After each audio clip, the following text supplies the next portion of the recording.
በዛሬ ቪዲዮ ማዲያት የሚያጠፋ የፊት ሳሙና ይዤላችሁ መጥቻለሁ። ማስክ መስራት የማትችሉ ፊታችሁን በሳሙና ብቻ እየተጠቀማችሁ ማዲያታችሁን ማጥፋት ትችላላችሁ። ጥቁር ነጠብጣብ ካለባችሁ፣ የጠቆረ ካለባችሁ። እኔ እስከዛሬ ድረስ ፊቴን የምታጠበው በቀሲል ነበረ። ቀሲሉን ትንሽ ፓውደሩን እየወሰድኩኝ በእጄ አድርጌ ውሃ አድርጌበት በእጄ እንደ ሳሙና አረፋ ያወጣል። እንደ ሳሙና ጽድት ነው የሚያደርግላችሁ።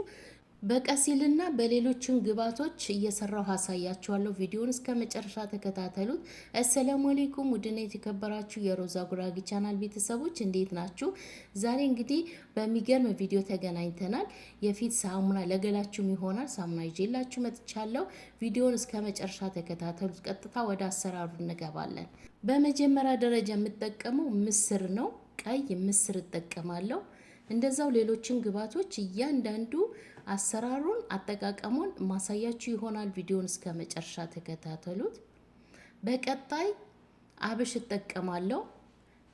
እነዚህን ምስር፣ አብሽ እንዴት አድርጌ እንደምጠቀማቸው አሳያችኋለሁ።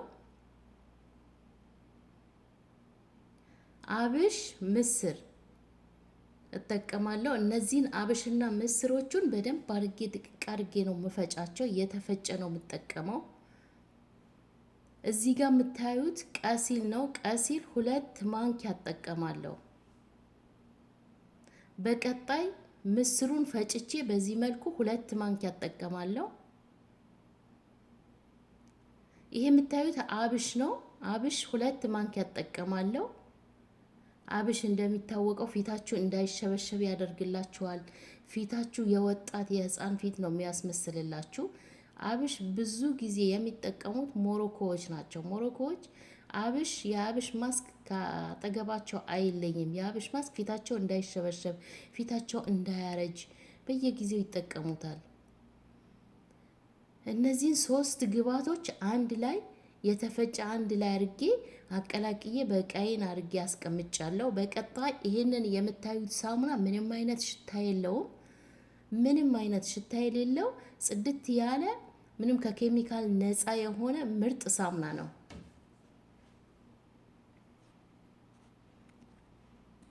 ሌሎችም እናንተ የፊታችሁ የምትጠቀሙት ዶቭ ሳሙና ካላችሁ ሌሎችን ሳሙና እናንተ የምትጠቀሙት ሳሙና መጠቀም ትችላላችሁ። ሳሙናዬን በዚህ መልኩ በደንብ አድርጌ እበሽረዋለሁ፣ እፈቀፍቀዋለሁ።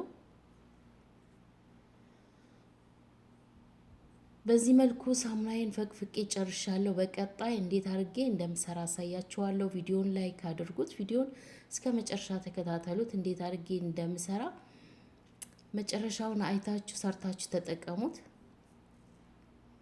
እዚህ ጋር የምጠቀመው 1 ማንኪያ ቤኪንግ ሶዳ እጠቀማለሁ። 1 ማንኪያ ቤኪንግ ሶዳ። ቤኪንግ ሶዳ ቆዳችንን ጽድት ነው የሚያደርግላችሁ። ሁለተኛ ደግሞ ሳሙናውን እንዲደርቅ ያደርግልናል። ከሰራነው በኋላ ድርቅ ያደርግልናል ሳሙናውን። በዋነኝነት ቆዳችንን ጽድት ነው የሚያደርግላችሁ። በተለይ የፊታችሁ ቆዳ ያማረና ውብ ነው የሚያስመስልላችሁ። 2 ብርጭቆ ውሃ ጨምራለሁ። ሳሙናዬን የፈቀፈቅኩት ሳሙናዬን አንድ ላይ ከቤኪንግ ሶዳው ውሃ ጨምሬ አንድ ላይ አሟሙቼው ከዛ በኋላ ሳሙና ጨምሬ የበሸርኩትን ሳሙና ጨምሬ የፈቀፈቅኩትን 2 ብርጭቆ ውሃ ጨምሬ ያለው። ውሃ እንዳይበዛ እየመጠናችሁ ነው መሆን ያለበት። በቀጣይ እነዛን ግብአቶቹን ሁሉም አንድ ላይ ጨምሬ ሙቅ ውሃ ነው የጨመርኩት። ለብ ያለ ውሃ ነው የጨመርኩት፣ እሳት ሳይነካው። በዚህ መልኩ ሳሙና እየሰራን ነው። እሳት ሳታስነኩ ልክ እኔ እንደሰራሁት ስሩት። ግን ሙቅ ውሃ ነው መጨመር ያለባችሁ።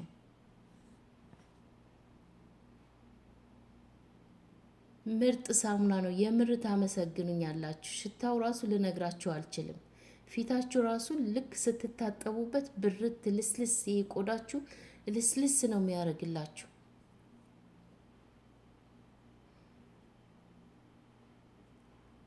በደንብ አርጋችሁ ትመቱታላችሁ። በደንብ እጃችሁ ሳታቋርጡ ሳሙናውን እስከሚሟሟ ድረስ በደንብ አርጋችሁ ትመቱታላችሁ። አያችሁት? ቀሲሉንም እንደዛው ትንሽ ስለሚጓጉል ቀሲሉን እሱንም እንዳይጓጉልባችሁ በደንብ አርጋችሁ ከሳሙናው ጋር አንድ ላይ ምትት አድርጉት። ግዴታ ማሽን መጠቀም አይጠበቅባችሁ። ልክ በዚህ መልኩ በደንብ አድርጋችሁ ምቱት። ለብዙ ጊዜ ነው የሚጠቅማችሁ ይሄ ሳሙና። ለብዙ ጊዜ አንድ ሳሙና ተጠቅማችሁ በእነዚህን ግብአቶች ጋር አንድ ላይ ለብዙ ጊዜ ለብዙ ወራት ይጠቅማችኋል። ለፊታችሁ ብቻ እየተጠቀማችሁ ለገላችሁ መጠቀም ትችላላችሁ። አያችሁት? ልክ እንደዚህ ክሬም መስሎልኛል። እዩት። ዋው! ይህንን ቪዲዮ ሼር አድርጉት ለሁሉም ሰው እንዲደርስ፣ ሁሉም ሰው እንዲጠቀምበት። እዚህ ጋር ትንሽዬ የወይራ ዘይት እቀባዋለሁ በእቃዬ። በሳሙና ማንኛውም እቃ ካላችሁ በማንኛውም እቃ አድርጋችሁ ቆራርጣችሁ መጠቀም ትችላላችሁ። ግዴታ እንደዚህ አይነት እቃ መሆን የለበትም። ይሄ ራሱ ብዙም አይመችም። በማንኛውም በፕላስቲክ እቃ አድርጋችሁ እየቆራረጣችሁ መጠቀም ትችላላችሁ። እንደዚህ በእቃዬ እያንዳንዱን አደርጋለሁ ለብዙ ጊዜ እንዲሆነኝ።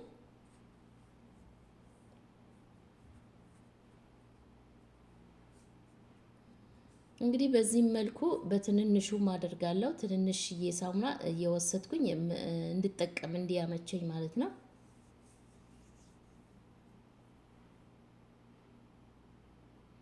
ይህንን ሳሙና ከሰራችሁት በኋላ እስከሚደርቅ ድረስ እስከ 3 ቀን ይፈጅበታል። ግዴታ እስከ 3 ቀን ድረስ መጠበቅ የለባችሁም። እኔ አሁን በአንድ ቀን ነው አቆይቼ 24 ሰዓት አቆይቼ ነው የምጠቀመው። አሳያችኋለሁ እንዴት አድርጌ እንደምጠቀም። በ24 ሰዓት ካቆያችሁት በኋላ ትንሽ አንዱን እየወሰዳችሁ መጠቀም ትችላላችሁ። ሌሎቹ እስከዛ ድረስ ያንን እስከምትጨርሱ ድረስ ይደርቅላችኋል። አያችሁት? አሁን እዚህ ጋር የቀረውን በፕላስቲክ አድርጌዋለሁ። እየቆራረጣችሁ መጠቀም ትችላላችሁ። ልክ እንደዚህ በፕላስቲክ አድርጋችሁ ይሄው በዚህ መልኩ በቃይ አድርግ ያለው። አሁን ይሄ የምታዩት 24 ሰዓት አቆይቼው ነው። ከ24 ሰዓት በኋላ እንደዚህ ሆኖልኛል። እናንተ አንዱን ወስዳችሁ እስከምትጠቀሙ ድረስ ይደርቅላችኋል። 3 ቀን በቂ ነው። ከ3 ቀን በኋላ በእቃችሁ አድርጋችሁ ሸፍናችሁ ማስቀመጥ ትችላላችሁ። ከዛ አንዳንድ እያወጣችሁ መጠቀም ብቻ ነው። የምር ይሄንን ሳሙና ሳትሞክሩት እንዳታልፉ። ሁላችሁም ተጠቀሙት። የሚገርም ሳሙና ነው። ለፊታችሁ፣ ለጥቁር ነጠብጣብ ፊታችሁ ጽድት ነው የሚያደርግላችሁ። ለማዲያታችሁ የጠቆረ ቦታ ካላችሁ ለእጃችሁ እንዴት አባቱ ልስልስ እንደሚያደርግ እንዴት ጽድት እንደሚያደርግ ልነግራችሁ አልችልም። መቼም ተጠቅማችሁ ስታዩት ነው። አረፋውን አያችሁት? ብዙ አረፋ ነው ያለው። ጽድት ነው የሚያደርግላችሁ። አንድ ጊዜ ልስልስ ነው የሚያደርግላችሁ። የምር ሰርታችሁ ተጠቀሙት። እሳት ሳይነካው ቀላል ዘዴ ነው። ምስርና አብሽ አንድ ላይ ፈጭታችሁ ሁለት ማንኪያ የተጠቀምኩት። ከዛ ቀሲል ትጨምሩበታላችሁ። አለቀ። ሳሙና ዘይት መጨመር አይጠበቅባችሁም። እቃው ላይ ዘይት ስለምታረጉ በቂ ነው። ራሱን እንዴት አባቱ እንደሚያለሰልስ ልነግራችሁ አልችልም። ጽድት ነው የሚያደርግላችሁ። ሁላችሁም እንድትጠቀሙት፣ ሁላችሁም ተጠቅማችሁ ሀሳብ አስተያየታችሁ ኮሜንት ላይ አስቀምጡልኝ። በቀጣይ ደግሞ ምርጥ ቪዲዮ ይዤላችሁ እመጣለሁ። ይዤላችሁ የምመጣ ነገር ካለ በኮሜንት አሳውቁኝ። ይዤላችሁ እመጣለሁ። ጥያቄም ካላችሁ በኮሜንት አሳውቁኝ፣ እመልስላችኋለሁ። አያችሁት? እዩት። ከታጠበን በኋላ ልክ እንደዚህ ጽድት ብሎ ይቆይላችኋል ማለት ነው። ራሱ እየታጠባችሁ እየደረቀ ነው የሚሄደው። ውጭ ነው የሚቀመጠው። ፍሪጅ ውስጥ አታስቀምጡት፣ አይበላሽም። አያችሁት? ዋው! እጃችሁ፣ ፊታችሁ ጽድት ነው የሚያደርግላችሁ። እንግዲህ ይሄንን ይመስላል የዛሬ ቪዲዮ። ይሄንን እንግዲህ ከለሩን ጥቁር ሆኖ ስታዩት መጥፎ ሊመስላችሁ ይችላል፣ ግን ስትታጠቡበት ነው ውጤቱን የምታገኙት። ሽታው ራሱ ልነግራችሁ አልችልም። ጽድት ነው የሚያደርግላችሁ። ሁላችሁም ተጠቀሙት። የዛሬ ቪዲዮ ይሄንን ይመስል ነበር። ስለተከታተላችሁኝ አመሰግናለሁ። በቀጣይ ቪዲዮ እስከምንገናኝ ባይ ባይ።